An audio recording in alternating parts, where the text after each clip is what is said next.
Cary Harrison presents the WholEarth Game. Cary Harrison with you, and welcome to a special edition. This program is going to be something that for many of you is life-changing. You're going to hear stuff that you intuitively know about, things you've considered before, but you haven't heard it laid out in such an easy, understandable way, a way where you can actually do something about it, change the life that you live, and by changing your life, you're positively affecting the lives of so many millions of others whom you may never meet. I want to introduce to you Alanson Charles. He's an author who's written an extraordinary book called The WholEarth Game. And it's based on that of Buckminster Fuller's research, a man who took the stage all the way up until 1983 and his death, and gave us such extraordinary inventions, whether it be the geodesic dome or new ways to look at ourselves as riding around on a giant spaceship, which in fact, it turns out we do. All that to say, Alanson Charles has written this amazing book, and with it, he gives us 5 ideas, things that we all need, how to achieve them, and how to find that happiness that we all so richly deserve. I want to welcome you, Alanson Charles, to your own gig, the WholEarth Game. Hello, Cary. Is it really you? I can't believe it's really you. Oh my goodness, I have been such a fan. Since I've been listening to public radio and Pacifica radio stations, as you don't know, no one knows, but for all my life, I've been listening to public radio. And then when I heard your shows back, oh my goodness, some time ago, I just thought, this is great. He needs to know about this kind of thing. At the time I was in school, I was at Art Center College of Design in Pasadena. I had just been introduced to what's called whole systems thinking. It's how we see everything connected. Okay, it's the new generalist. Instead of specializing and fragmenting and going in all different directions, which is what our institutions have been doing to our children, we need to stay general. And so I found myself doing that. I was focused on housing at the time. I wanted to do mass-produced housing. I thought that homelessness was a situation that could be ended by amount of numbers, the numbers. If we could just build enough houses and put everybody in that little house with a white picket fence, we could end homelessness. This is not a problem, right? And if they just could do whatever. And this is part of the thing, though. Then you realize that, so as you're moving through life, we always have this kind of place where we find a moment of darkness, and I thought I just was going to kill myself at one point. It's that darkest hour, and many of us find this place, and then you have to decide whether you're going to just jump out of the ship or are you going to hang on? What is it that's going to do? What is your it? So by some miracle, I was able to find an it. And that it was really fueled by my education of listening to public radio and having an open mind. Because the folks at public radio, we don't go along with what people tell us what to do. We go our own way. We don't like being told what to do. We got to find our own way. So this is my way. And I created a book, for you and you all at public radio, whoever's listening. And what it is, it's a real kind of, it's an inclusion. We're all on its team. Now, there's 2 ways to do this, Cary. As you know, we could work or we can play.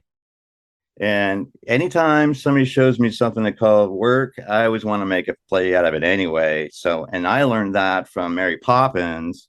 And that is direct result of Walt Disney. And we were just talking about, all the people in my book have come to the place of darkness and come out of that with the idea that maybe I'm not going to kill myself today. Maybe I'm just going to wait one more day and just do one kind thing. But first for myself, and then I'm going to help other folks do it. So this book is about, here it is. It's so simple. It's stuff that I learned on KPFK or KCSB or KPFA or all of the Pacifica folks. And usually I want to also give a shout out to my good friend, Amy Goodman. Without Amy Goodman, I could not really understand what is going on in the world and how we need to use this game this simple game to solve all the problems of the world. I mean, I had already come with that conclusion, but when I understood about what Buckminster Fuller had done and then how John Todd, so we're going to go through this. So the people that Buckminster Fuller influenced are so many, there's countless. There's not enough phone books in the world to cover the names that Buckminster Fuller has influenced in a positive way. But the top people that I could find in my education at Art Center was Christopher Alexander, super important name. These should be like big names around the kitchen table. Christopher Alexander is the reason that we integrate with the computer the way we do. It's a lot like, I'm pretty sure he was influencing Steve Jobs in a thing called pattern language, and understanding the thing that makes a building really come alive. It's not just a square box, it's something that you have to bring to it, that human thing that we have to be aware of in order to get the real enjoyment out of it. John Todd was one of my first introductions to him. There's just a beautiful movie of him making a beautiful, it was a clear geodesic dome. It was using super polycarbonate space age aircraft things, and then it was filled with argon gas. It was filled with plants and water, and it was regenerating, and it was a regenerating, self-replicating model. You see? And John Todd was able to meet with Buckminster Fuller before he died. Bucky came in and sat and had one of his epic naps. Bucky never followed the rules either, as you know.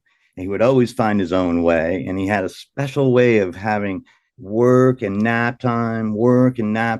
It's very fascinating, his obsession with that. And he took one of his naps into the first living machine designed by John Todd, and he came out and he said, "Yep, you finally got it. Like, this is the thing." Okay. And when I saw that, I said, "This is the thing." This is the thing. We need a place to sleep, water, and food to give us the energy that we need to move and do something. Usually we need to be able to take care of ourselves and get ourselves out of bed, make the bed. Then we get something to eat, something to drink, and then we get on with our day. And it's hopefully something that you and I are doing, which is helping other people find a way to find their way. What a great moment for me to just ask you some questions about your book so that you can help all of us understand what's in it, why it's important. You can also go to WholEarthGame.com, WholEarthGame.com to learn more, to see the book, to download it, to understand and be able to appreciate it with your own eyes and be entertained by the enlightenment and imagination that Alanson Charles has for this better future that every single one of us has. Alanson Charles, maybe you can explain what it means to find joy in practicing what you love. This is one of the things you write about. How do you apply this concept in your life? Well, for me, I grew up as a okay, it's really funny.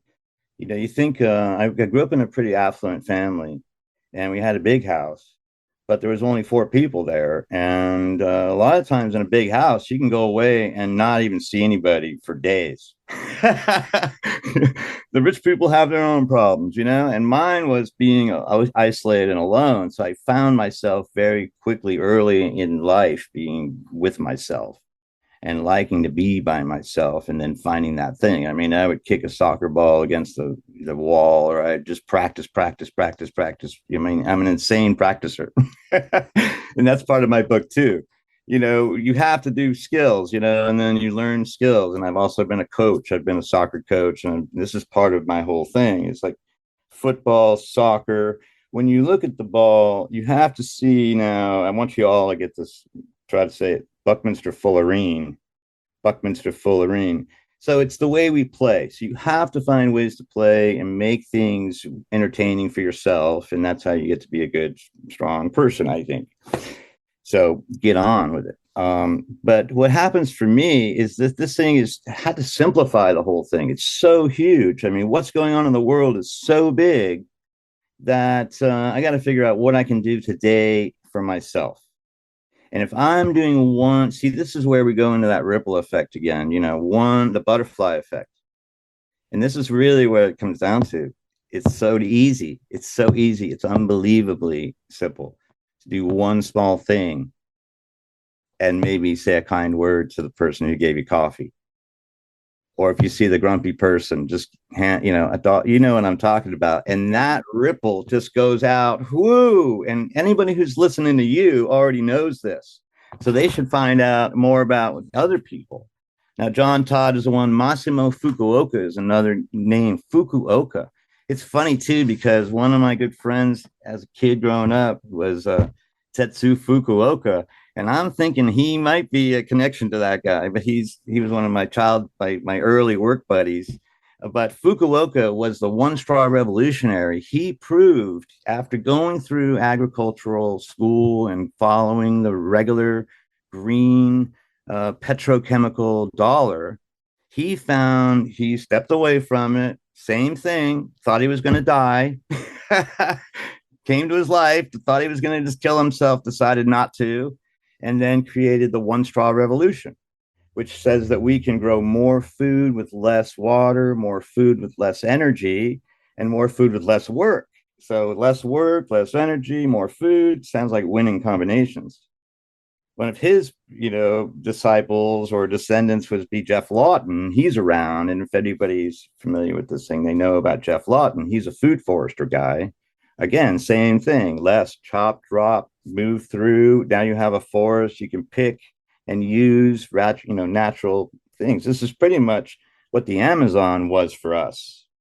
And I don't know why these folks are trying to burn it down so fast, but the Amazon is our food, but somebody's trying to burn it down. And our medicine. We know that up to 97% of successful pharmaceuticals that we use today, life-saving, are all extracted out of plants, trees, barks, insects that all come out of the Amazon. The Amazon is at a tipping point now where if we don't stop the way it's going, within 5 years, it will go from rainforest to savanna. Savanna, it being the lungs of the earth, means we all choke to death. And it's wonderful that you speak about this because you bring to enlightenment the idea that everything is sort of perishable, that if we don't involve ourselves and actually do something about it, it will do something on its own and we get left behind it, that we actually hold the power ourselves. We hold the power and do this thing. So another question in your book, The WholEarth Game, and you can, again, play WholEarthGame.com to learn more about Alanson Charles's book. You view life personally as a game. What strategies do you use to navigate this game? Well, this is the whole thing. I'm actually, every day we're all playing the game. I have a situation where it's really strange. There's a business situation. There are 9 people in the game, and then 8 people totally agree, and 1 person completely disagrees. But that's it, no matter what. And without this one person, we cannot move forward. And no matter what, it's the funniest thing. It's kind of what's going on in the world, too. If you see what's happening in the big court situation, no matter what they say, if they say it's black, it's white, light, dark, whatever. So here we are in that same game, we've just got to, but we know now the game involves these 5 things. You got to have a place to sleep tonight, food, water, so forth. You cannot move forward without those, right? But once you get that, then you start to open up your intellect. The only resource, and this is a Bucky Fullerism too, the only resource that is not diminishing on planet Earth, everything else is finite. I mean, the world has its limit. It's a crystal ball. It's got just this much water. This much water plus those crystals make food, right? Those crystals plus water make food, make air. We're in a spaceship. It's a closed spaceship. And mom is in there, or dad, sorry, I don't mean my mom was a avid smoker. Sorry, mom. Mine was too. And she liked to roll those windows up and smoke those cigarettes. And that's what we're doing to our planet right now. We just got to stop smoking, and crack the window a little bit. But there's nowhere to crack the window. There's no out. There's a bubble out. So how I play the game is how we play the game, is we do one small thing each day. one small kind thing each day for ourselves and for another person. That's how I do it. And then here we go. We talk about, well, the economy. So isn't that what you had? Didn't you have L. Hunter Levins was on a few weeks ago, and she is one of my main heroes. Now, she was in the back for a while. The first person I met was Amory Levins. Amory Levins they share a name. I'm not quite sure what else, and they share a book. We're married with books. Married with a three-way. Anyway, he was coming around, and I loved it. I got to meet him at Art City, Art Center College of Design, and he came around to a thing and he showed me these new plastics that were going to be super lightweight, harder, better than steel, more flexible, and so forth. And sure enough, we've lightened our thing. He was showing early that we were moving into the Tesla market that we are in now. His book Natural Capitalism opens with a scenario that at the time was thinking unmanageable, cars going by with no sound. The first paragraph of that book explains exactly where we are now. So things are moving in that move. But as what they were saying is that if you want to go long term now, understand too, my name is Alanson Charles. I come from a family. My dad was Raymond Alanson Charles. He was the senior vice president for Prudential Insurance Company. Our conversations around the table were like long-term strategy and how we're going to be able to pay premiums for the next into the future. See, insurance works like that. You buy some, you create a pool, the money goes forward. If it's managed properly, everyone gets what they deserve at the end of the day. It's a beautiful thing if it's run well. Prudential, I think, is probably the only company that has not been in any news headline ever. For whatever. And I'm hoping that's a legacy of what my dad put together. But that's the kind of integrity. So we have to think of long term and how it's going to affect other people. So by one small thing, we can do that. So here we go. Who else? In your book, WholEarth Game. Natural capitalism. I'm sorry. One more thing. Natural sure. capital is the primary economic strategy. It says basically if you do the green way, you get not only the triple bottom line, but it starts to exponentially return on investment so fast, Cary. This is what's really the big deal. And this is what Hunter Levins was talking about, is green is the only way to go to make money. Anything else is just is a loser. So. It's ironic because many people still don't realize that you'll make more profit if you don't destroy everything in your path. You then have still everything in your path, including customers. It's such a brilliant way. And one of the things your book does is it reminds us about how we're all interconnected as one human family. You write about a strong mind needs a healthy body. How do you prioritize physical health to support your mental well-being? Well, again, it's housing, water, food, energy. You got to have those three things, so that's it. I'm here for a good time, not a long time. So for me, on a personal level, I've really enjoyed a great life. I've had an amazing upbringing. My parents did not beat me. They loved me with all of their heart, and they raised me to be a caring, loving person. And the family legacy of the Charles family is to be caring and loving, and we don't know any other way. So I'm just so lucky about that. I could go, mostly the food. I live in Ventura, California, and we have maybe the best food in the world. I just happen to be in a place where I can have that. But I think I'm not very happy because I know that other places can't have that. And I'm really angry that everyone can't have the great life. We all can. And this is what Buckminster Fuller came to the agreement, came to the understanding of. All this comes back to Bucky. We are all part of it. See, that's the thing. There is the strategy of the boardroom solution strategy, right? So I usually check in with Amy Goodman to find out what the heck is going on in the world and see where our next, you know, challenge is going to be. So we've got now what I'm thinking is how are we going to rebuild after the hurricane? How are we going to rebuild after the fire? How are we going to rebuild this? And are we going to do it the same old way, or are we going to use something new, some new technology? Are we going to use our intellect? Are we going to use our imagination this time to create a better? That's what we're supposed to do. We're supposed to use our intellect to create a more safe and more sustainable environment. Now, if we don't do it here, we can still bring the ideas someplace else. Because, there are two games, according to Paul Hawken, which I haven't talked about, but he's the third in the triad of the natural capitalism group. Paul Hawken, Amory Lovins, L. Hunter Lovins are the authors of Natural Capitalism. Pick up a copy, get one anywhere you can. What they say is that we can, if we do use less, use less, waste none. And our adversaries are using more and wasting more. So it's very simple. It's a very simple and a binary thing. We want to just, look at things in a very clear black and white. That's what I like to do. We're in a binary planet. We have to make decisions. If we follow the light, we're going to be doing okay. You talk, Alanson Charles, about the 5 essential elements needed for life.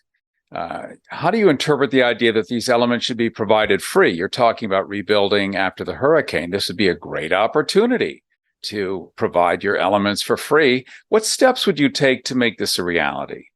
Well, that was exactly what Bucky made a point of just in the last lecture I saw him. And he was like, the animals don't need any money. This is all provided. We are super essential as beings on the planet, Mother Earth Gaia. Being here is our payment.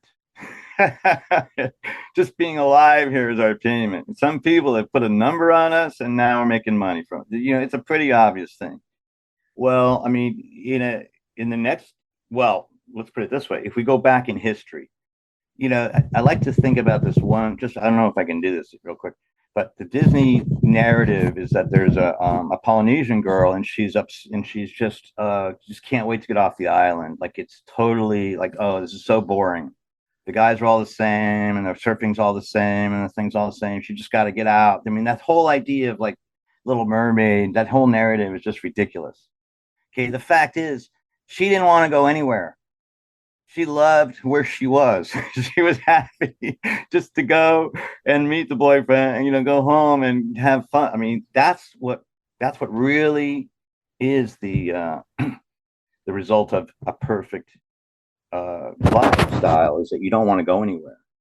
That's where I am in Ventura, in Santa Barbara area. I just want to be here. I don't want to be anywhere else. I don't want to go anywhere else. Now, you bring up a really good point.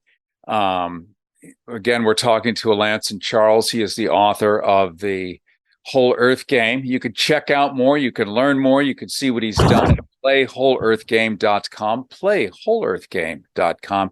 Cary Harrison with you, and we're talking about really the future of all of us, the future of everything as we know it, which seems to be hanging in the balance. Climate change is no secret anymore. We were just alluding to a hurricane that went through Cedar Key in Florida, through the Big Bend area, and devastated everything. A year earlier, the whole tip of Florida was taken off. We have wildfires in formerly rainforest Canada, blazing hundreds at a time. So none of this stuff is a secret anymore. Whether it's covered the way it should be or not is sort of irrelevant. We all now know about it. And Alanson Charles has been talking about it for a long period of time. You were mentioning Ventura County. You were mentioning a decent childhood. You were mentioning finding a more graceful way of life.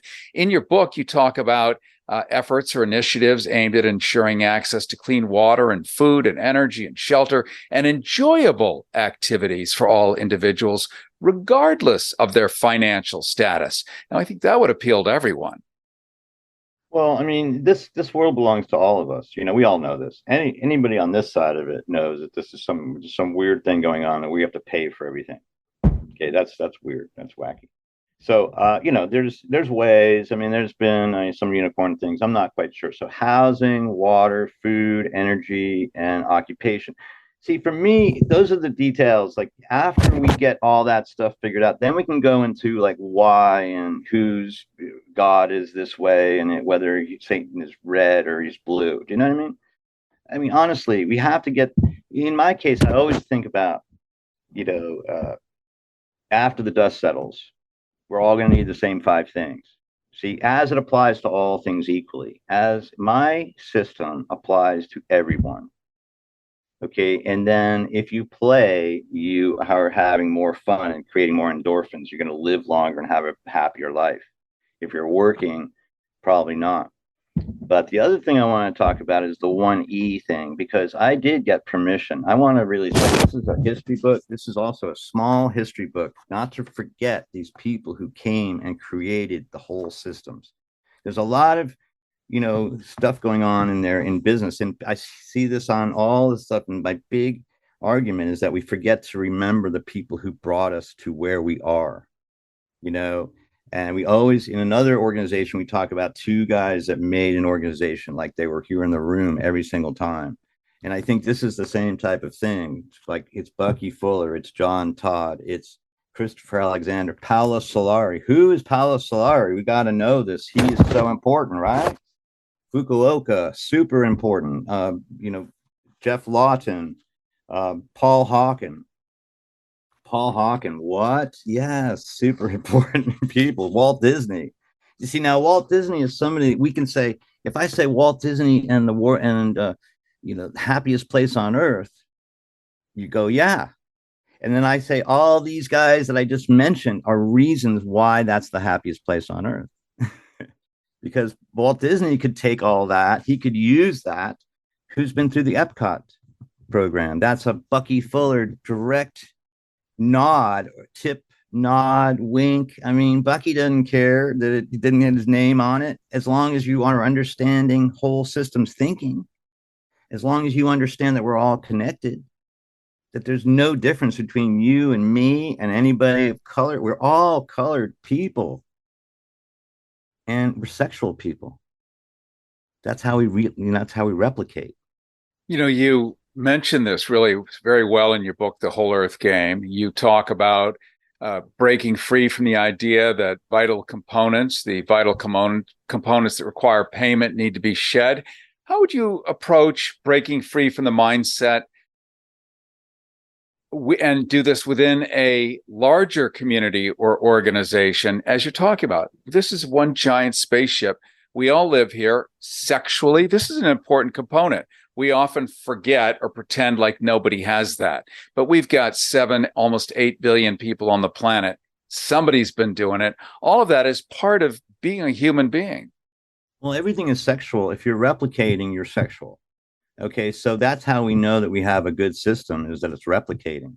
This is where John Todd comes in. Like, is it replicating? Yeah, good. Okay, this is where Paul Stamets comes in. Is it replicating? Okay, we got it. If it's not replicating, that means it's dying. There's only one way to go. So we have to be that.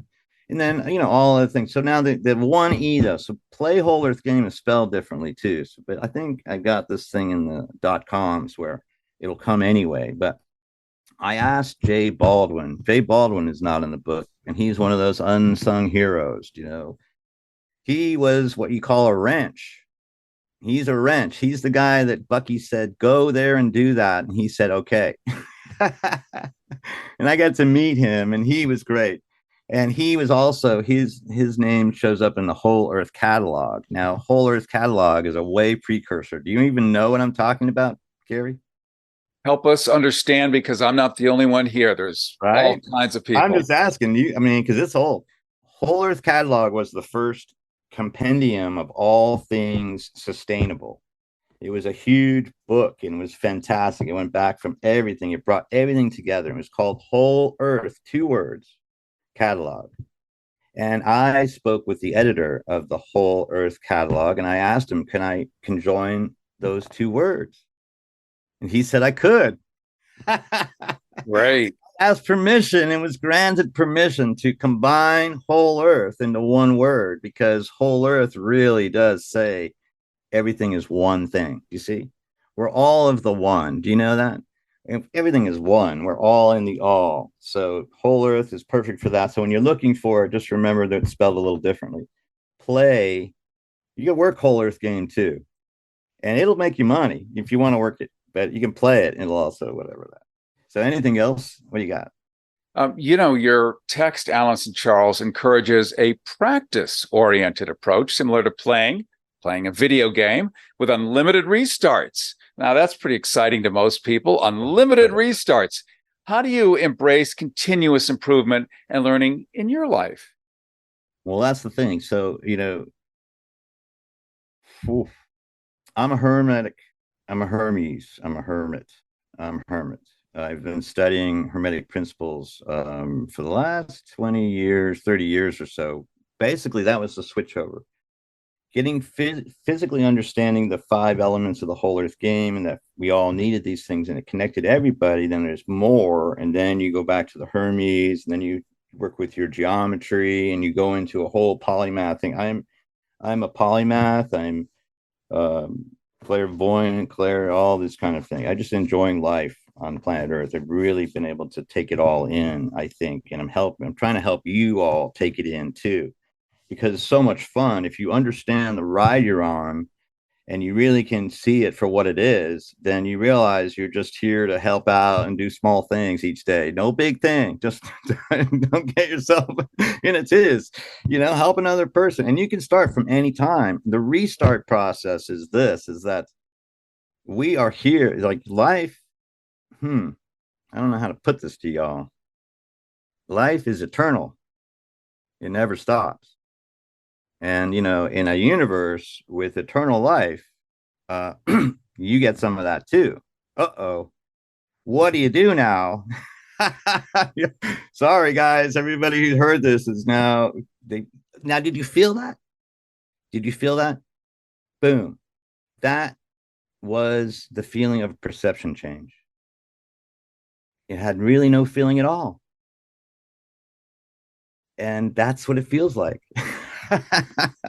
It's so disappointing when you step through into the other side and you go, oh my gosh, that was all there was. It was like 80 years. I want more. Let's go get some more, because we want more. We love it. This is really good. We like to do life eternal. I mean, why would we create a game like that showed us that? It's real. So we're in a game. We have eternal life. We're on Earth for the moment. Let's do the best we can. Let's leave it all on the field. Now, here's the weird thing. If you step out early, if you decide to commit suicide, this is really important, because I know a lot of us are everybody does this. If you're really living, then if you know what's going on, you see things are not working good. But we're not here for that. We are the eyes of the world. We are the universe's best effort, and we have a chance to turn it back. What I was going to try to say is, before this last 5,000 years, we had the Garden of Eden going on here on planet Earth. There was nothing really. And then only in the last 500 years have we been taking this thing. So it's an interesting time. Just seeing the big perspective, having a big view of the thing, I think is way more comforting. Understanding that you're not alone. You will never be alone. You're in the all. We're part of the all. No one can get out of the all. And then our little all is just this planet spinning around the sun. We're going around the sun at 60,000 miles an hour. Our sun and solar system is going through the galaxy right now. It looks a lot like a sperm going through, trying to get somewhere, right? That's what it looks like. We are just hanging on for dear life. Isn't that what we're doing? We're hanging on for dear life. So welcome to the Whole Earth Game. Yes. You talk about in your book, The Whole Earth Game, and you can learn more at playwholeearthgame.com, playwholeearthgame.com. In your book, you talk about the planet and how it provides the 5 essential elements needed to sustain life for countless galaxies of living things. And these 5 components should be provided free of charge. We all need a place to sleep. We all need clean water flowing in every stream. We all need delicious food growing everywhere. We all need energy to run around and forests to play all day long. We all need activities to enjoy. It's called living in France, probably. But in the United States, we have to do a little extra work to get there. In your opinion, what are the key challenges and opportunities in achieving a sustainable and harmonious existence on Earth for all living beings, as you mentioned in your text? Well, I mean, we've got to stop doing what we're doing, but that's almost, it just doesn't seem right. So it would be somehow, this is the thing. Okay. And I'm telling this to all your listeners right now, is that my job was to come here and bring this information to Cary. Cary's job is to bring it to you all. Your job is to bring it up the channel wherever you can go. I'm not quite sure how you're going to do it, but this is the thing we do. Now, you're a big soccer fan. I'm guessing. I am. I love that game. Yeah, we all are. Best game in the world. Okay, it's the world's game. Why is it the world's game, and why is it being played with a Buckminster Fullerene? Do you think that's by some accident? Honestly, you see what I'm saying? And how many times have we seen a game at 3 minutes of stoppage time, with 3 goals down, and they come back from some miracle and put it all back together? Do you see? If we hadn't seen that countless times, now I'm using soccer, but if you like other games or football or whatever the heck, whatever miracle happens in game playing is part of what we're about here. Just being part of it, having a good time, helping other people have a good time. Now, that's it. What was that the question? How do we do this thing? Yeah, we were talking about applying the concept of helping others to live and travel on this earth without causing harm to the planet or any living thing. So when you do something, it has an effect. You step on something, you might kill some grass, so maybe you think you're doing damage. But the idea is to live without causing harm as best you can. Do you have examples from your past experiences of living without causing harm things so that, help us know how to do this? Well, 2 things, but that's why we go to the book, because we want to, we go, whoa, how can this possibly be done? Well, it's through design. I'm a professional designer trained at Art Center College of Design in Pasadena. All the cars, everything that you are wearing has somehow come from that school, I'm sure. Maybe not the clothes, because that's an individual designer, but the design technique is the same, how we design every little thing. So we can design. This was the point, is that, and I think Hunter was talking about it too, is artificial intelligence is not our problem. Artificial intelligence is supposed to free us to have more time for intellectual pursuits. Okay. It's like we could create, a button that provides you food. Not a problem. I can do it. We can design it that way. And that's what I like to do in my other private practice. Is I'm a consultant, and I can take any house and make it completely energy efficient. I can clean the water, and I can provide food for you. Just about a money, but we have a recipe to build a completely zero carbon house. With a bunch of zero carbon houses, you can have a zero carbon community. With a bunch of that, you have a city. So this is where Paolo Solari comes in, and you want to look at his work, because he was working with arcology. Arcology is architecture and ecology together. Do you see what I mean? And he was designing cities to handle hundreds of thousands of people, millions of people, that would be zero waste.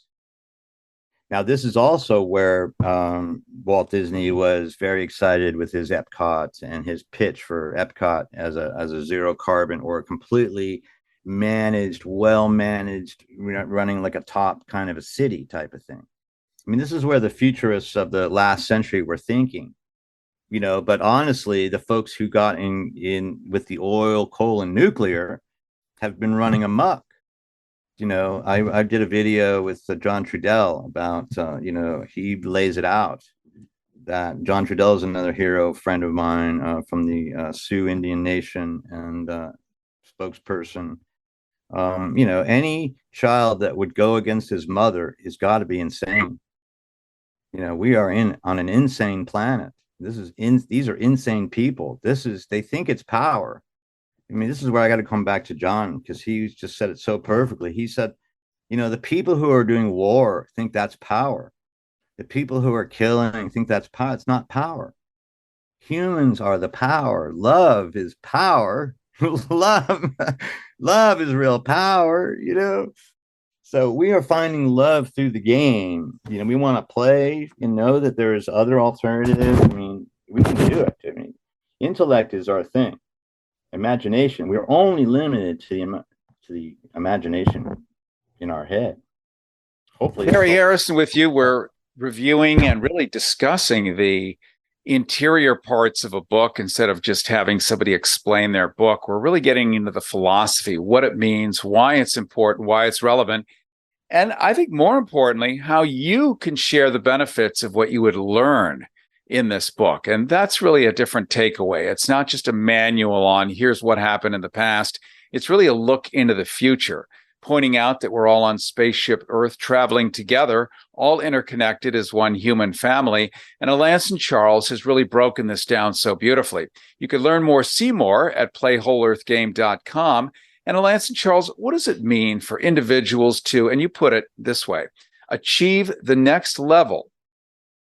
So what does that mean? How do you achieve the next level in the Whole Earth Game in the context of your book? Well, I mean, this is the funny thing about all that. It's like, okay, we think that we're in some big battle and we have to rev up the engines and really run through this thing, and then we get to the start line. We just literally just jumping right over the line. There's nothing to it. So, what we do is we want to use our energy for our benefit. We want to use our energy to help heal our bodies and keep ourselves in a right mind and make a decision each time we take something. You ask me how I eat. Well, I mean, I go to a coffee place that I go every morning. I know the water's good. I don't taste any chlorine. They have a beautifully handcrafted croissant waiting for me. Oh, make us jealous. It's a little too expensive, but I take it, because and the girl behind the thing is really cute, and we laugh and have a little fine thing. And I get back in my car and I'm thinking, how am I going to work on the planet today? Like, what are we going to do? How can I get closer to Cary Harrison and the folks at KPFK? Because we're the army. We're waiting for, we're the army of one. Going against everything. That's what we are. So, I just love it. I think we're on to something here, buddy. Let's talk for a second, Alanson Charles, about examples of activities that can be considered part of the game. Many of us are imagining, well, what can I do that actually would be part of the game that you describe in your book?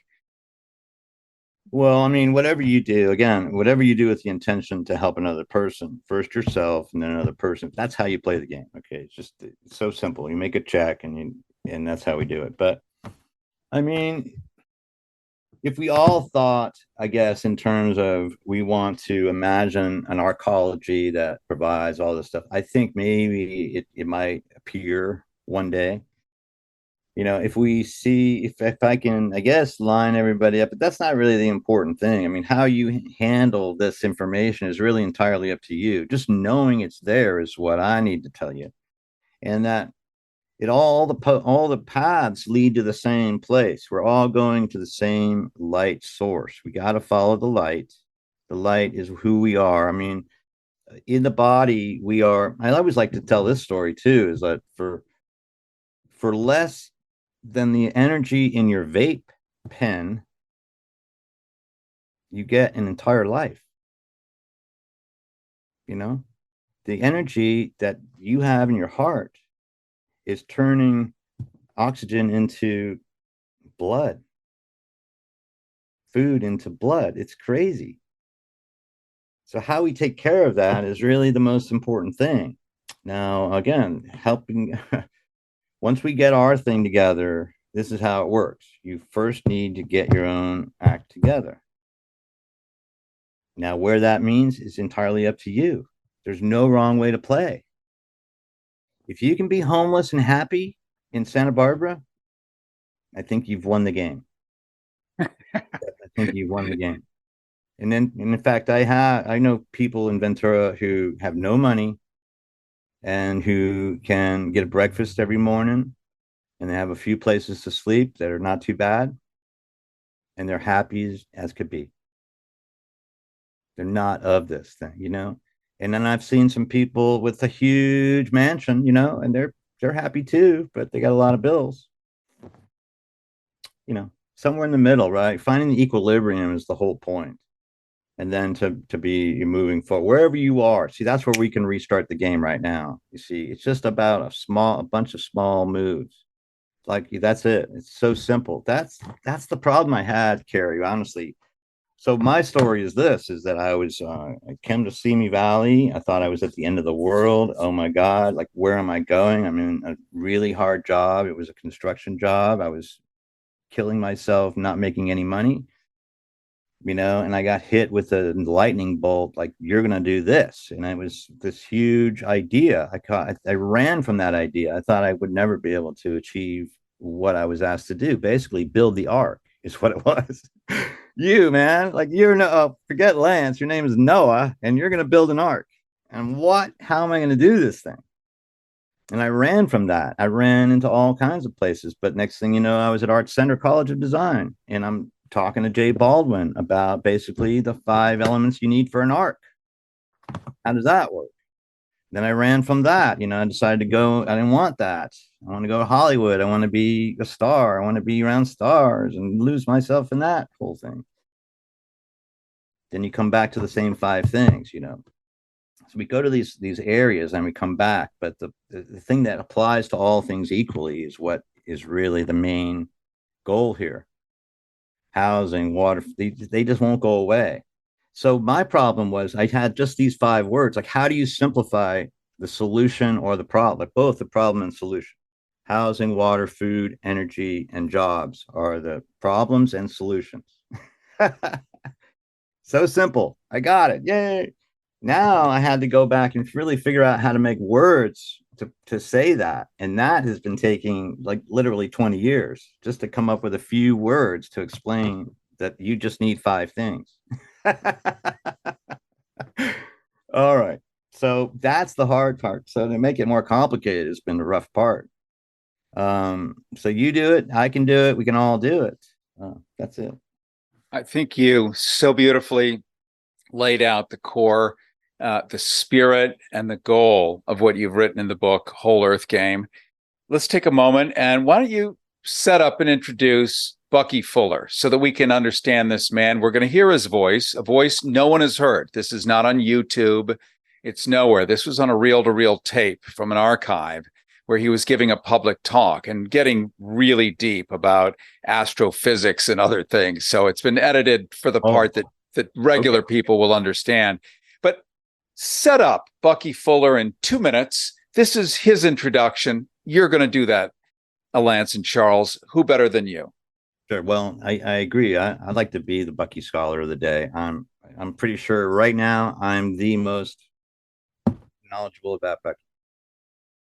See, Bucky and I are a lot the same. He had the same trajectory. He had some failures. He had some things. He went to the Navy and worked really hard. I went to construction and worked really hard.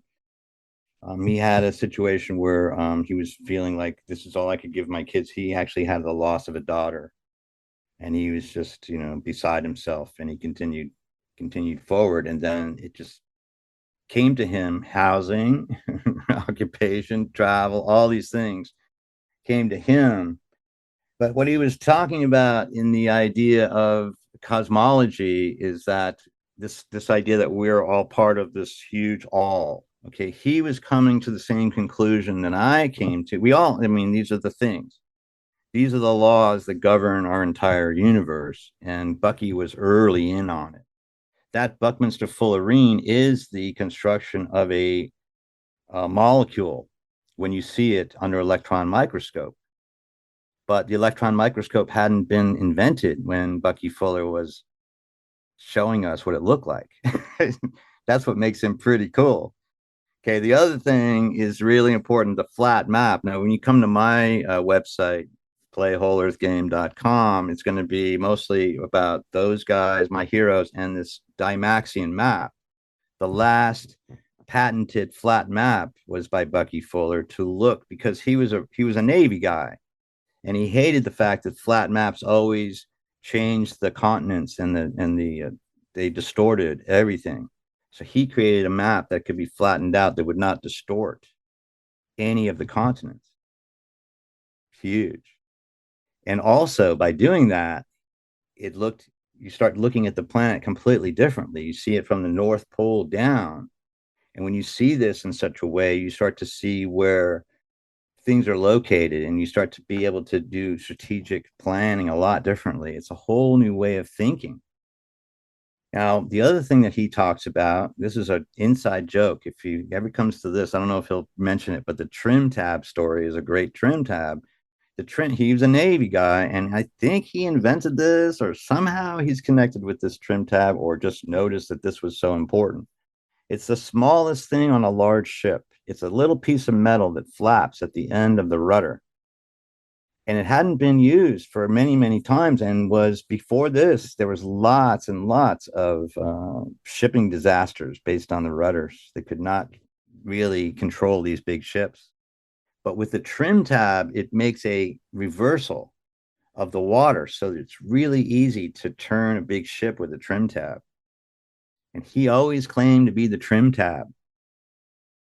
He wanted to be the smallest thing on the largest thing to make the most change. And so what we're trying to do with the Play WholEarth game is really find the least amount of energy to make the most amount of change. So to do nothing in Zen culture, in Buddhism, we do wei wu wei. Wei wu wei is to do nothing. And that is the hardest thing. So to do nothing, to do no thing is some of the hardest things. So, but what we're about is, that's the point. And that's where Cary Harrison comes in. This is where KPFK and Pacifica Radio folks and all of the people who are listening come in. We are one small thing, but we are power. We have the power of a trim tab, and we can turn this thing around. We can do it. Been done before. Look, I've got examples throughout, and there's more coming. I mean, the list of examples over and over and over in history. And that's what I would like to do, is invite your listeners to come to my website and just leave a comment, give me some information so we can start bantering. I'm only selling a certain number of books. I would love to show you where that money's coming and where it's going, and we will put it towards something great. And then we'll start to build, and we'll start to move forward, and we will find challenges, and we'll meet those challenges, and we will win the game. What a great way to end. Alanson Charles, author of The Whole Earth Game. His website, playWholEarthGame.com. We're now going to hear from the great Buckminster Fuller, and we can thank the Pacific Radio Archives for having kept these reel-to-reel tapes for decades with dust on them. Occasionally we find a real gem like this. So I've worked on the audio because it was very echoey. It's pretty clean. You'll be able to understand it. You'll be able to find the nourishment out of it. And I want to thank you, Alanson Charles, for having made all this possible. Thank you so much for having me, Cary. You are my hero, man. I'll see you on the radio. All right. I'd like to give you a very swift set of changes going on in big ways of evolution. As for instance, there is, in the whole history of technology, and you find it also biologically, there are biggest kinds of living creatures and some smallest. And there's some kind of a oscillating pattern goes on in evolution in relation to it. But in developing, for instance, a new tool, there's a history of our first mastering a principle, like discovering how to build a ship. And then the ship we get bigger and bigger ships. Then we get finally to really an optimum size ship for the largest waves. Then if they're going to have a bigger ship than we have, for instance, than Queen Mary, it would not have to, it gets to a point where it is now up on top of an enormous wave, has enormous cantilever function. Then if it's going to really go on, now it'd have to be able to span between two great seas. It'd have to be twice the size of Queen Mary. At this point, men began to discover how to make lighter, more powerful, capable ships. So the Queen Mary was the biggest. We got to 85,000 tons. Then suddenly the steamship United States was built at 45,000 tons, just a little more than half. She was able to carry the same number of passengers, the same amount of cargo, at the same rate of turnaround and round trip transoceanic trips. So they were suddenly smaller doing it. Then within a year or so, 2 airplanes began to demonstrate the capability to outcarry the passenger transport of either of those ships in a year. Just two airplanes outdid them. So suddenly they lost their significance altogether as the transoceanic passenger. So we had our great nation developing this fantastic hitting power, enormous, building up these great arsenals of fantastic hitting power to be sent intercontinentally or 5,000 miles away. Moscow, Washington, Peking, Paris, NATO, they all say quite clearly nowhere nearly enough to go round. That still remains a working assumption. That's been that way for a long time. Bureaucracy doesn't know anything else. So they say it's going to have our showdown, and we can't use the big guns. So if we're going to have a showdown, can't use the big guns, what do we use? Now there's the two most powerful, Russia and the United States, and they have done what the great powers have done right along before. When they're trying to find out how you're going to come out in the next war, they have what they call experimental warfare. And they can't have experimental warfare between the major states. If Russia and the United States engage, they can't have experimental warfare because they can't disengage. There's no way to disengage. But so what they do is to find 2 small nations that are warring, and they come in one behind the 2, and then by supplying them both, they're able to really find out about the other one's strength. That's what went on in Korea, of course, and that's what went in Vietnam. Korea occurred before they had come to the conclusion, because you go back to Korea and you find before we really realized, this is before Khrushchev and Eisenhower, and it's before the Joint Chiefs of Staff had realized they couldn't use the big guns.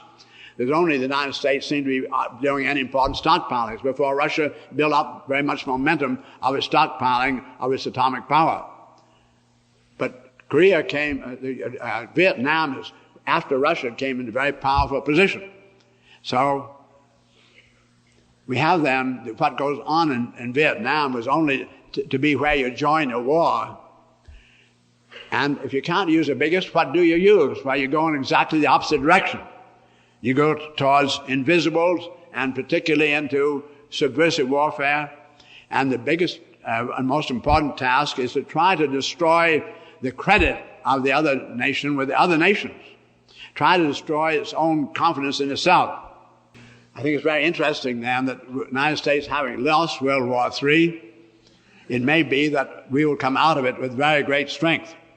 Because I don't think I could talk as I'm talking to you tonight. It wasn't gradually emerging in the minds of all of humanity what some of the problems really are. This has been highly educational.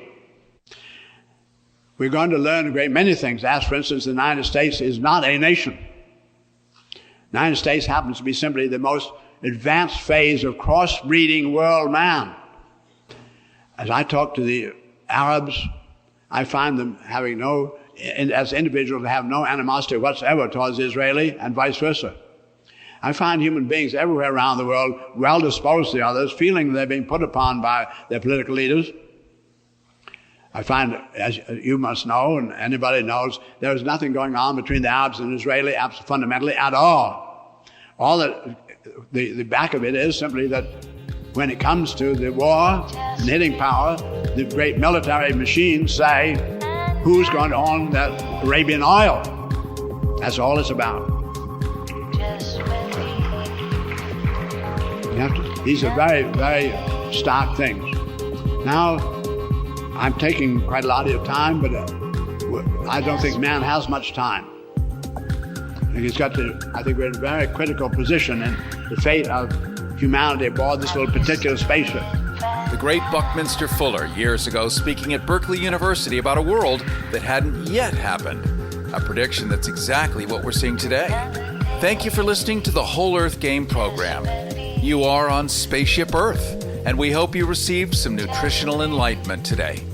Please visit playwholeearthgame.com to see Alanson Charles' new book, The WholEarth Game, and continue to explore the 5 things you will always need. Cary Harrison with you, and this is The WholEarth Game. It's the whole Earth game because everything depends on it.